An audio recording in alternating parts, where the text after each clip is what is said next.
just on the shores of the Heavenly Lake outside of Urumqi in western China.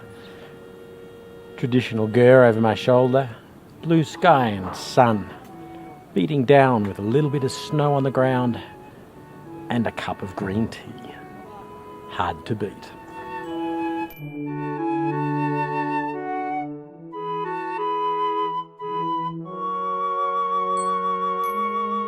We're at the east gate of Jiaozhou, which was an ancient city in China. In fact, founded in around about the 4th to 6th century BC, lasting until 1275, and was for a period of time a capital of one of the 36 kingdoms of China.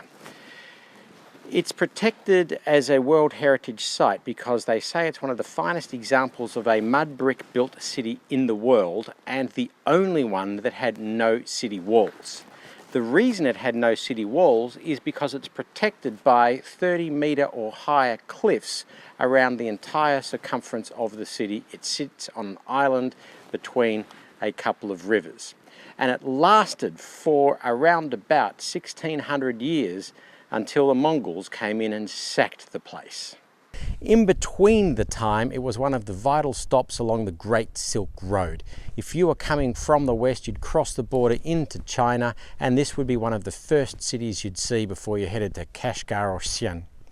And if you were Chinese going the other way, this was the last one of the homeland cities you'd see before you'd hit the wild steeps and confronted, I don't know, Mongolians, Huns, Uyghurs. You could cross the Karakoram Desert and hit Lake Izikul in modern-day Kyrgyzstan and go for a swim and to refresh yourself. For the last couple of 1,000 kilometres, you and your camels would wander down to Persia or the Red Sea to start your trading. Think about this. For nearly 1,500 years, this was the capital city of a kingdom.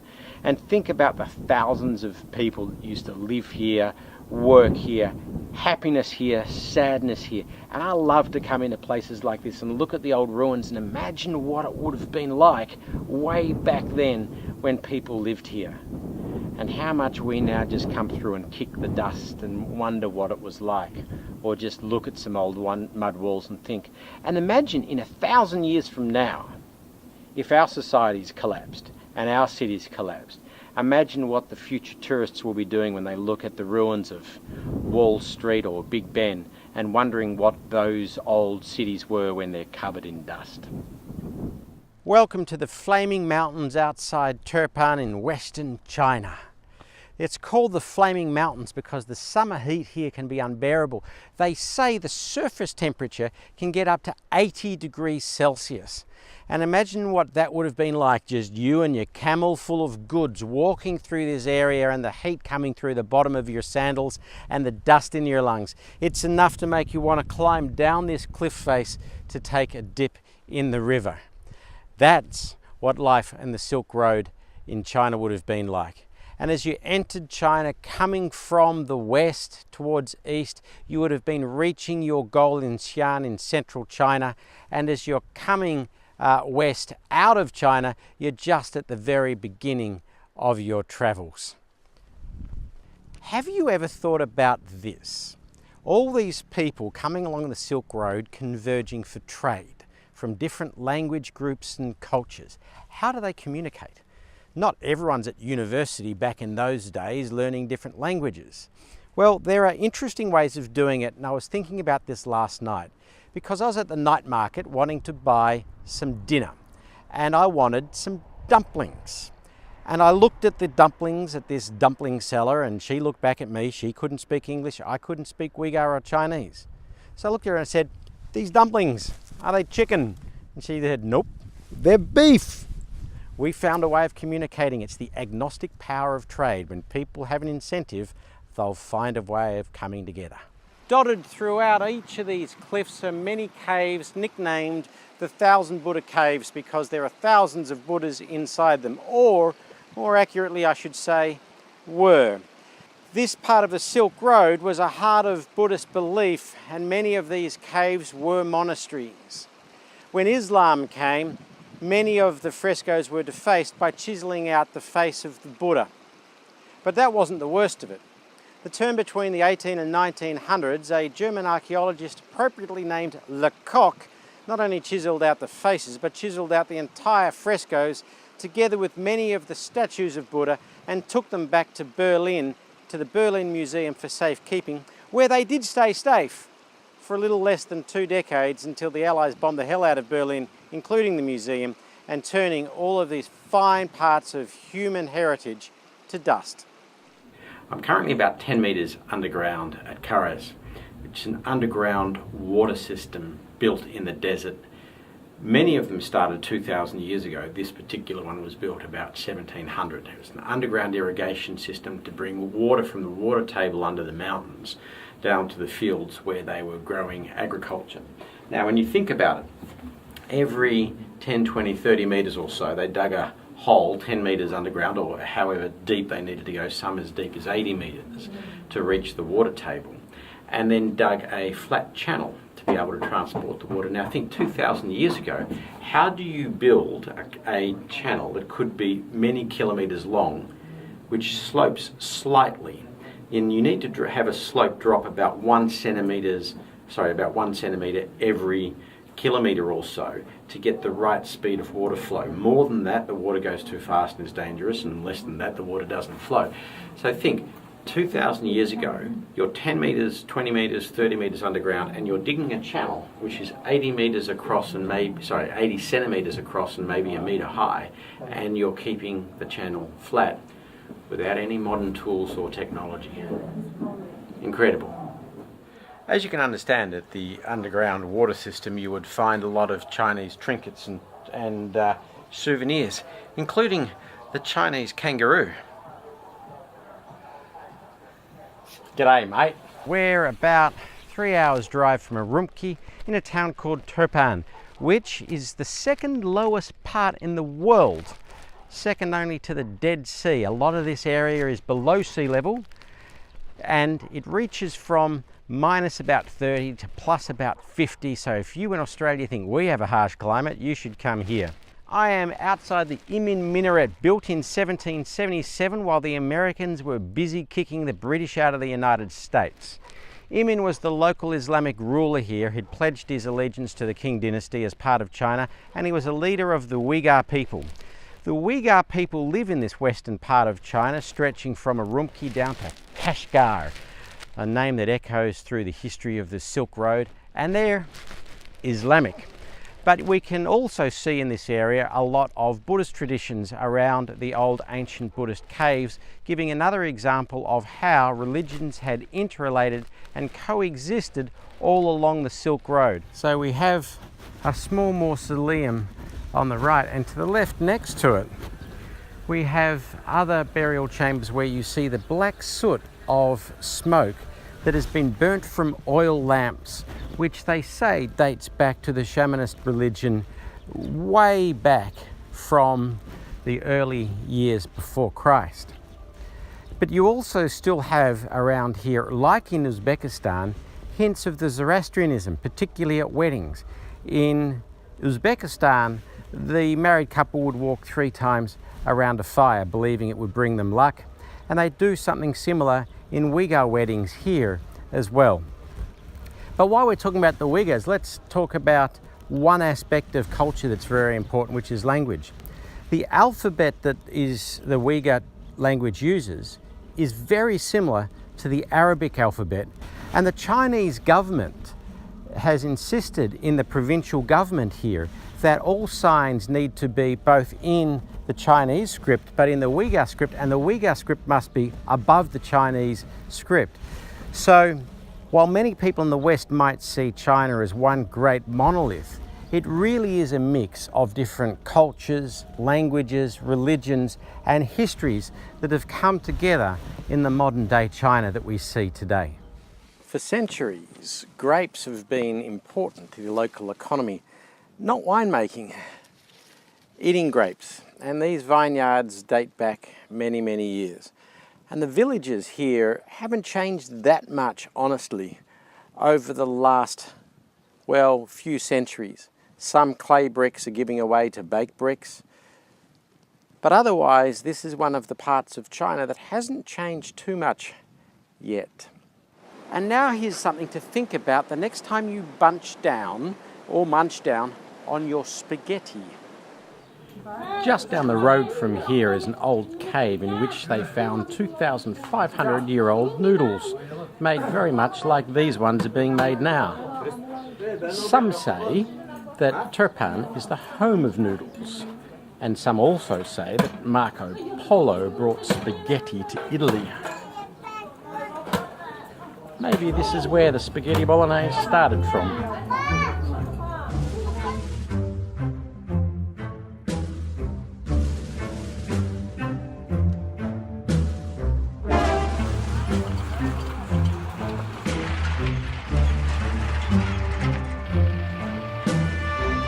Welcome to the Kashgar Sunday Market, and regardless of whether you want to buy a camel or a yak, it's buyable here. And back in the days of the Silk Road, entering China and coming into Kashgar was the first sign that you were entering those markets. From Kashgar you also went down to Xi'an when you're going east, or west. It was the last big market out of China. And as you can see from the noise and the hustle and bustle, Kashgar has remained true to its history and its background of being a market where you can buy and sell everything. Kashgar Market, as well as being true to the history and heritage of Kashgar, remains a melting pot of cultures and peoples from everywhere. Just looking around the dress, you see the Kyrgyz, you see Chinese, you see Tajiks, you see Pashtuns, all converging on this market, proving again, still today, a couple of thousand years of the Silk Road, in many ways is still running here. If you don't believe me, ask the camel.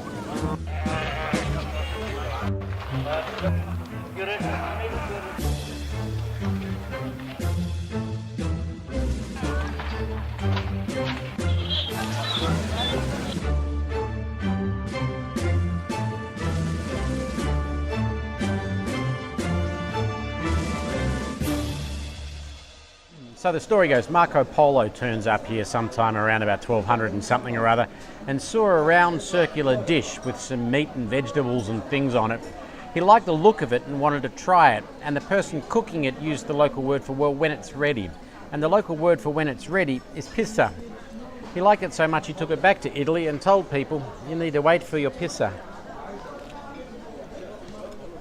So maybe, just like spaghetti, pizza came from Western China. But don't tell the Italians. We're about to start heading down the Karakoram Highway. Goes from Kashgar to Islamabad, up through there to the Kunjarab Pass. It's a beautiful blue lake. Sand dunes on the other shore. It'll be a great place to stop and swim, if not for one problem. We're at about 3,300 meters and we're below 10 degrees Celsius. And this magnificent landscape here reminds me of another thing about the Great Silk Road. We are now on what's modern day Karakoram Highway, going from Kashgar down towards Islamabad or vice versa, which would then link up with the road that went over the Khyber Pass into Afghanistan. You had to, in the old days, back in the Silk Road, pack for so many different climates. For altitude, for sub-zero, for snow, for desert, for 40 degrees, and all of that had to come with you on the back of your camel. I loved the Karakoram Highway, overseen by these great mountains, majestic, stretching thousands of meters high, 5, 6, 7,000 meters. I feel like I'm coming home, not because it's like Australia, but because it's like Pakistan. And the time I spent there. And this dusty road is the Karakoram Highway, soon to be replaced by a modern, brand new bitumen road. So trade can continue and expand up the modern new Silk Road. And this southwestern region of China remains at the cutting edge of some of the technological issues for the new Silk Road as well as the old Silk Road. The juxtaposition of these solar panels underneath this mountain range tells a good story. Economic development takes a lot of energy, And few countries understand this in the way China does. And while many in the West might think of China as the world's biggest polluter, they're not the world's biggest polluter per head of population. That honour remains with Australia. And China is investing more in solar technology as a proportion of their economy than Australia is. They're investing more in wind as a proportion of their economy than Australia is. A few years ago, China started to de-grid some of their basic infrastructure, like streetlights. And many of them now have their own solar panel and their own windmill, generating all the electricity that's needed to fire the streetlights with small batteries held underground. Underground because batteries don't work well in cold weather, and this gets to -30. So China is investing heavily in cold weather battery technology as well. And when you see this going up all throughout China, you wonder why Australia doesn't de-grid a lot of their basic infrastructure. LED streetlights can well and truly run on freestanding power, either by wind or by solar. And indeed, just a few weeks ago, both China and the United States were criticising Australia's greenhouse policy and its inability to meet the Paris targets. We emit more greenhouse gases per head of population than everybody else, and we are now lagging behind China in environmental standards. Think about that. More than any other country, China understands the fine balance between energy usage and economic development, and then as a middle class grows, the desire of the middle class to have clean air and clean nature. And it is one of the ongoing challenges for China to ensure that economic progress and environmental progress go hand in hand. And it's a fine balance for them to transition away from fossil fuels and into renewable energy whilst not upsetting the economic growth strategy that they have. Whether they can achieve this fine balance is a critical issue for the entire globe. It's bloody windy outside, so I'm huddled inside the old kitchen area of this caravanserai, which is at least 600 years old. And they built the caravanserais near the rivers, so you didn't have to cart water, but also walking along the river's edges through mountains saved you going up and down too much. And this old caravanserai is on the Karakoram Highway, about 2-3 hours drive or about 4 or 5 days walk outside of Kashgar. And if you want to know what a caravanserai is, think about it as an old Silk Road version of a motel. And this was once a motel room. Next to this caravanserai is a summer village for the local Tajik people. And the Tajik people here in China are still semi-nomadic, so they have a summer village and a winter village. And they've just left the summer one as we're about to huddle into winter as the cold wind and the ice-capped mountains outside tell us. But the other thing this Tajik village shows is the blend of old and new, the old traditions with the new solar panels and the recycling of some car windows into the windows of their huts. And it is this juxtaposition between old and new that perhaps can introduce us to the last part, or the last story, of our journey to Western China. Behind me is the ancient stone city of Tashkagol. Tashkagol was founded 2,200 years ago and was the capital of one of the ancient 36 kingdoms. It is ethnically Tajik, which is no surprise given that we are a mere stone's throw from the modern-day Tajikistan border just over there, the Afghan border just there, and the Pakistan border just down there. You can also imagine by its geography that through most of its history this was an incredibly important town on the ancient Silk Road. It was the last town leaving China and the first town entering China. But nowadays, as the Silk Road has gone, you might think that Tashkagol is a backwater, and at the moment it kind of is. It's in the region a population of about 500,000 people, which in Australian terms would be a village of about 4. But that's not to say the future for Tashkagol looks bleak. In fact, quite the opposite. The government of China has a one bridge, one road policy. It is one new sea road linking new and vital markets in a new seaborne Silk Road, including India and Pakistan, Southeast Asia, and in fact many of the countries that have signed up to the new Asian Infrastructure Investment Bank. Unfortunately, Australia hasn't yet signed up to the One Bridge, One Road policy, which might be problematic for future generations and leave Australia more of a backwater than Tashkagol. The One Bridge is a land bridge linking all the former Silk Road countries and one or two in East Africa. This One Bridge, One Road policy was announced by President Xi in 2013. And so far they are planning multi-trillion, not multi-billion, multi-trillion dollar infrastructure investments shared by the One Bridge, One Road countries. And you see new economic development happening right through Central Asia and an enormous amount of infrastructure being built in China to meet the One Bridge, One Road policy. Now, China is not doing this in an ad hoc way. They are, in a very careful and well thought out way, looking at options for future trade routes.